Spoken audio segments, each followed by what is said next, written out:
Hola, ¿cómo están? Bienvenidos a esta nueva edición de Semana en la Cámara. Desde El Pensador los invitamos a que conozca el debate de los proyectos de ley que se analizaron en las jornadas de los días 11, 12 y 13 de junio aquí en la Cámara de Diputados. El martes 11 de junio, la sala de la Cámara se concentró en dos proyectos: la reforma a la Carta Fundamental, que busca garantizar la protección de la infancia y la adolescencia, y la moción que mejora diversas condiciones laborales de los profesionales de la educación. Iniciamos contándoles que pendiente quedó la reforma constitucional que busca garantizar la protección de la infancia y la adolescencia y que consigna también como deber del Estado velar especialmente por la protección de niños, niñas y adolescentes, reconociéndolos como sujetos de derecho, resguardando su interés superior y autonomía progresiva.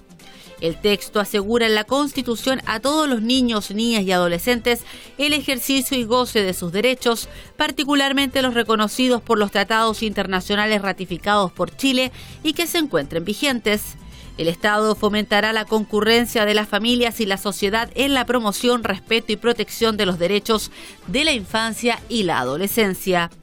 Que la máxima norma jurídica de nuestro ordenamiento, es decir, la Constitución, reconozca explícitamente garantías y derechos que hoy día, si bien ya están reconocidos, lo están solamente, ¿verdad?, en convenciones y tratados internacionales, pero no en nuestra Constitución, y que innove además, ¿verdad?, entregándole este deber, esta obligación al Estado, a la familia y a la sociedad de protegerlos, de promoverlos, pero además incorporando un elemento de especificidad y especialidad en el artículo 19, que establece un catálogo de derechos y garantías, porque consideramos que efectivamente nuestros niños, nuestros adolescentes tienen efectivamente un grado de vulnerabilidad especial y mayor dentro de la sociedad, que requieren efectivamente una protección especial. Y en ese sentido yo creo que se está avanzando justamente en la dirección correcta. Me gusta más una redacción que asocie la protección de la niñez y la infancia necesariamente a la familia y necesariamente a los padres. Porque yo quiero decirle una cosa, lo que existen en el mundo son las familias, los niños con padres, y por lo tanto, cuando uno se enfoca a los niños aisladamente, hay una como tufillo individualista que a mí personalmente no me entusiasma. Entonces, lo que hemos propuesto por la vía de indicaciones es hacer una cosa un poquito más acotada y enfocada, como le digo, en proteger la familia y de la misma manera proteger también a los niños. En segundo lugar de la tabla, la Cámara aprobó por la unanimidad de 146 votos a favor, pero solo en general, la moción que mejora diversas condiciones laborales de los profesionales de la educación. Por ejemplo, la titularidad de las horas de extensión de los profesores dependientes de departamentos de administración de educación municipal o corporaciones municipales, marco en que define que toda extensión horaria en virtud de la jornada escolar completa deberá incorporarse en los contratos vigentes en calidad de titulares y siempre que dichas extensiones se hayan prolongado por 3 años continuos o 4 discontinuos y no correspondan a labores docentes transitorias, experimentales, optativas, especiales o de reemplazo. Es una iniciativa de los profesores que ha tenido apoyo parlamentario, pero que ha avanzado a pesar del gobierno. De hecho, más bien han presentado trabas en su avance. Aquí hay cuestiones que no tienen que ver solamente con la estabilidad laboral y el trato digno a los trabajadores de la educación, sino que también con cómo entendemos los procesos educativos. Se ha hablado, por ejemplo, de terminar con esta estandarización de la educación y avanzar en una educación mucho más integral. Por lo tanto, son cuestiones cualitativas sumamente importantes que está planteando el profesorado. Tenemos que escucharlo, tenemos que atender a eso y tenemos que dar respuestas concretas a esta demanda porque es trascendente para el país. Aquí está en juego la formación de la ciudadanía, de nuestro presente y de nuestro futuro. Tenemos la mejor de las voluntades en que el proyecto se pueda mejorar, siempre y cuando obviamente no perjudiquemos los derechos de los docentes, de los profesores que ya están ganados en esta aprobación general, porque obviamente lo que queremos es ir entregando dignidad a la profesión docente y obviamente que varios de estos puntos es lo mínimo de lo que podemos hacer y yo espero, y así quedó demostrado con la aprobación en forma unánime por parte de la Cámara, que todos los diputados, que todos los parlamentarios estamos de acuerdo en fortalecer las competencias y los derechos de los profesores en Chile. O sea, aquí hay profesores que llevan esperando más de una década por regularizar su situación respecto de la hora de extensión de la jornada escolar completa. El día martes 11 de junio se desarrolló una sesión especial para analizar la decisión adoptada por el Consejo Nacional de Educación de modificar el plan de estudio de los alumnos de tercero y cuarto año medio, jornada en que participaron la ministra de Educación, Marcela Cubillos, y el presidente del Consejo Nacional de Educación, Pedro Montt.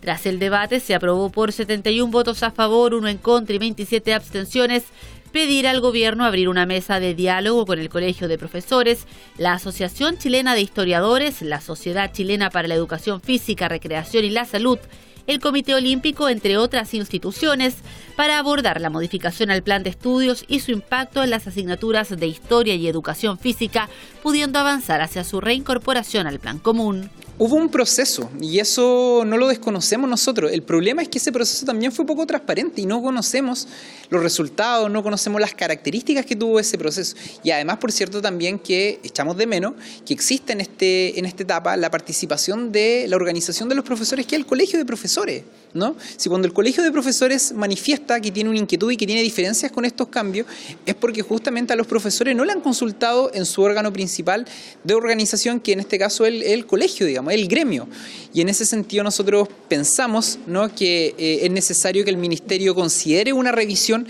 a estas modificaciones que se han estado anunciando, que, insisto, no conocemos formalmente, porque este proceso ha carecido también un poco de eso. Si yo no presumo mala fe ni malas intenciones por parte del Consejo Nacional de Educación, al contrario, creo que hay un proceso serio que se ha llevado adelante durante el último tiempo, pero que sin embargo ha, por alguna razón,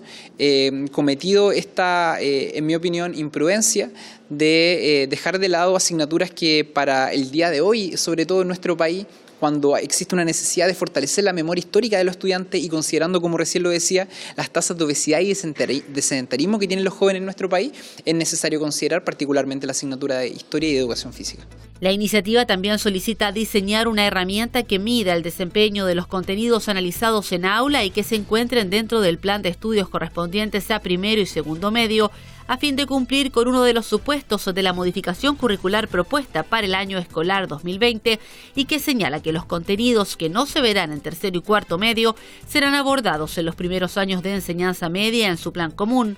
Por último, requiere avanzar en la tramitación de los proyectos de ley que incentivan el desarrollo de la educación física. Chile está con un porcentaje de 81,3% de personas inactivas, y dentro de ellos tenemos a la población joven, en donde si no tomamos precaución hoy día de cómo concientizar y llevar a estos jóvenes por un camino mucho más saludable, la verdad es que a futuro vamos a tener personas bastante enfermas. Y desde ahí es que uno hace el llamado. Hoy día fue bueno escuchar al señor Montt, al Consejo Nacional de Educación, escuchar a la ministra, pero aún así yo creo que por lo menos a mí no me deja conforme esta decisión. Creo que es súper importante hoy día que ojalá la educación física esté como ramo, porque además tenemos establecimientos dentro de nuestro país en donde prácticamente no se realiza el ramo de educación física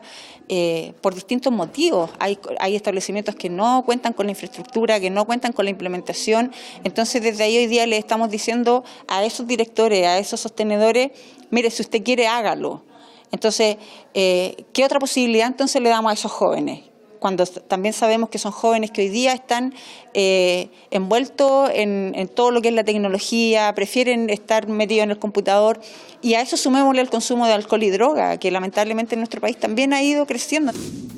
Avanzamos al trabajo de la sala del miércoles 12 de junio, día en el que los parlamentarios debatieron el mensaje que crea un sistema de tratamiento automatizado de infracciones del tránsito, proyecto que fue remitido al Senado y que dispone que las actividades de fiscalización podrán realizarse mediante equipos de registro y detección de infracciones de tránsito de carácter móvil, debiendo entregar en forma previa información oportuna y clara a los usuarios sobre la ubicación de tales equipos, que para cumplir funciones de fiscalización estarán conectados mediante un sistema telemático que asegure la transmisión continua, regular y segura de la información registrada. No es el antiguo fotorradar que tenían, digamos, la municipalidad, y que fue muy criticado porque era prácticamente casi escondido, como decían los, entre comillas, los cazabobos, digamos, y llegaba después el parte empadronado. Este sistema va a ser justamente al revés, se va a señalizar, se va a decir dónde están las cámaras, por lo tanto el conductor va a poder tomar las precauciones, pero en el fondo lo que quiere de fondo este proyecto es salvar vidas, que es lo más importante. Sabemos, digamos, a nivel internacional que estamos al debe muchos países ya lo tienen implementado y lo más importante es que si salvamos ya una vida, hay que decir que lo que estamos legislando valió la pena. El sacar todo lo que tiene que ver con TAC o control de estos dispositivos electrónicos de las concesionarias de manos de esta ley, porque creemos que no es el objetivo del Ministerio de Transporte de alguna manera velar por las economías o los bolsillos de las concesionarias, de tal manera que solamente la focalización sea el tema ambiental, el tema del exceso de velocidad u otras medidas que para la autoridad, las políticas públicas, sea necesario fiscalizar. Y respecto a algunas normas que dicen relación con el debido proceso, vale decir la posibilidad también de defensa del infractor. Aquí estaban demasiado acotadas, prácticamente dejaban inmovilizado a la persona que era denunciada al tribunal por cometer alguna infracción, al señalar que eran de carácter taxativa, muchas veces solamente mediante mecanismo electrónico, y aquí nosotros quisimos hacer el reparo. Y lo tercero, respecto a las infracciones graves, gravísimas, que se refiere a conducir obviamente a alta velocidad. Aquí prácticamente había una presunción, en este caso muy general, que hacía que el propietario del vehículo terminara pagando, en este caso, los costos o las sanciones, que aquí ya no iban al vehículo o no eran de carácter económica, sino que quedaban grabadas en la licencia de conducir y en la vida, en este caso, de este conductor. Y aquí creemos que es la persona que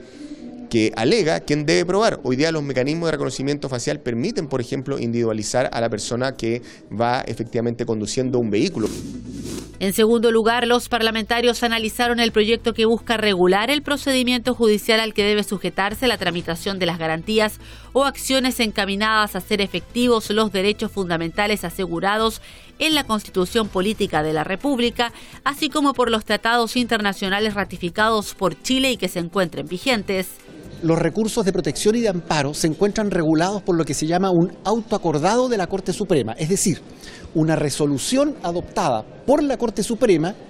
que autorregula la forma como debe tramitar los recursos de amparo y los recursos de protección. Es raro que el mismo tribunal que tiene que conocer y resolver los recursos resuelva a través de una decisión propia, y esto ha ocurrido históricamente siempre, a través de un autoacordado, cómo se tramitan. Lo que logramos es que el recurso de protección y el recurso de amparo,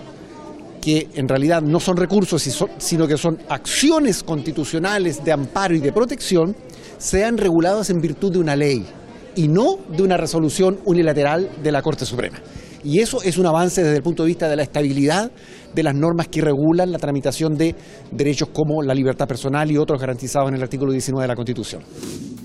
Avanzamos a la sesión del jueves 13 de junio para contarles que en condiciones de ser ley de la República, tras registrar un respaldo unánime reflejado en 115 votos a favor, quedó la moción que corrige un error que se produjo durante la tramitación de la ley que establece el denominado pago oportuno o a 30 días, en que se incorporó al listado de actos considerados competencia desleal el incumplimiento sistemático de la obligación de pago del saldo insoluto contenido en la factura. La dificultad se generó al omitirse el párrafo que permitía a las empresas de menor tamaño que se vieran perjudicadas demandar el monto de los perjuicios derivados del mencionado incumplimiento. Viene a corregir un error del Senado en términos de la transcripción que se hizo de la aprobación en la comisión mixta, de la modificación de un inciso y no del artículo completo, que en definitiva quedó fuera. Un error increíble, quedó fuera la posibilidad de que aquellas pequeñas y medianas empresas que no habiendo recibido el pago oportuno establecido en la ley de 60 días en estos 2 años y de 30 en los siguientes, puedan hacer los cobros judiciales de las multas y eventualmente de los intereses. Ese es un tema fundamental del proyecto que en su publicación quedó fuera a propósito de este error. Una situación que era injusta, que era como la base de este proyecto, que el pequeño comerciante, si se sentía vulnerado, si sentía frente al comerciante mayorista, él podía hacer el reclamo ante los distintos tribunales de justicia si es que no llegaba a un acuerdo o si no había un abuso por parte del comerciante mayorista, que por cierto, eso en la práctica se puede dar, pero el objetivo era dejarlo establecido en ley. En segundo lugar, los parlamentarios debatieron el proyecto que dispone que la ley de presupuestos del sector público fijara anualmente las sumas a que ascenderán los gastos reservados para la Presidencia de la República, los Ministerios del Interior, de Relaciones Exteriores y de Defensa, la Dirección de Fronteras y Límites del Estado, las Fuerzas Armadas, Carabineros, Investigaciones y la Agencia Nacional de Inteligencia, reparticiones que serán las únicas que podrán contar con esta clase de recursos. La normativa aprobada en general con indicaciones y remitida nuevamente a la Comisión de Hacienda indica que con cargo a los gastos reservados no podrán efectuarse pagos a funcionarios públicos ni transferencias para financiar campañas políticas de partidos políticos u organizaciones gremiales en los delitos de malversación de caudales públicos referidos a gastos reservados. El juez podrá aumentar la pena correspondiente en un grado. Primero, que elimina los pisos mínimos, es decir, devuelve la soberanía